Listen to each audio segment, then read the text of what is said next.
Bonjour, je m'appelle Isabelle Voyer, je suis avocate. Mon entreprise s'appelle Maître Isabelle Voyer Avocate, c'est original comme ça.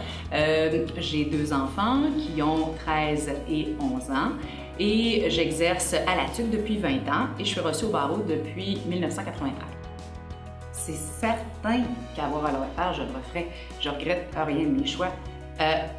Par contre, quand j'ai décidé de devenir maman, c'est sûr qu'après la grossesse vient l'accouchement et le début de la vie.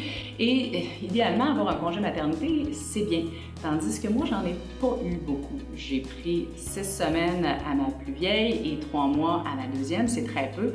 Par chance que j'ai pu compter sur ma mère, le père des enfants et sur une gardienne en or. Mais outre ce petit aspect-là qui a duré très peu longtemps là, dans la vie, là, maintenant avec le recul des 13-14 ans que nous avons là, par rapport à l'âge de mon aîné, honnêtement, je ne sais pas qu'est-ce que j'aurais fait différemment.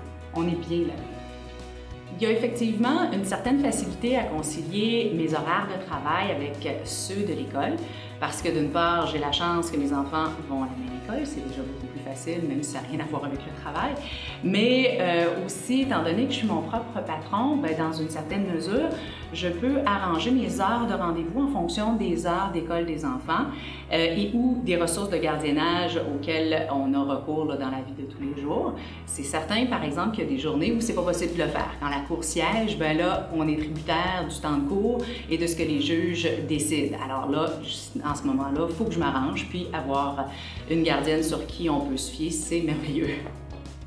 Quel conseil donner à une maman qui veut se lancer en affaires? Il faut qu'elle croie en elle, ça c'est certain.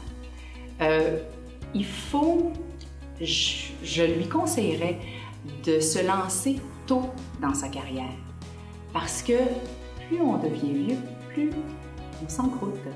Alors plus on a peur du lendemain, on a peur de est-ce que j'aurai suffisamment de sous pour payer tout ce que j'ai à payer, du loyer en passant par les employés. Alors de commencer jeune alors qu'on a peu ou pas grand-chose à perdre justement, c'est facilitant, le stress est moins grand, puis de prendre conseil, d'écouter ce que les autres qui ont choisi des carrières similaires ont à donner comme conseil. Puis, en tout cas, moi, je le vois autour de moi, je l'ai vécu. Avoir des mentors, c'est pas la clé de la réussite, mais c'est déterminant dans comment tu vas progresser vers cette réussite.